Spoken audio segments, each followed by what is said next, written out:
विकटोत्कटसुन्दरदन्तिमुखं भुजगेन्द्रसुसर्पगदाभरणं गजनीलगजेन्द्रगणाधिपतिं प्रणतोऽस्मि विनायकहस्तिमुखम्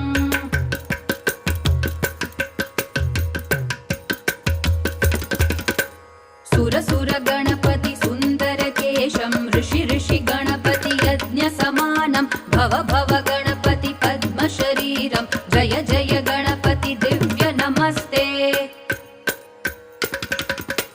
गजमुखवक्त्रं गिरिजापुत्रं गणगुणमित्रं गणपतिमीशप्रियं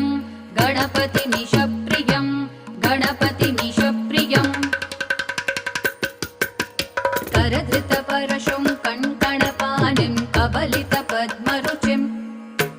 सुरपतिवन्द्यं सुन्दरनृत्यं सुरचितमणिमकुटं प्रणम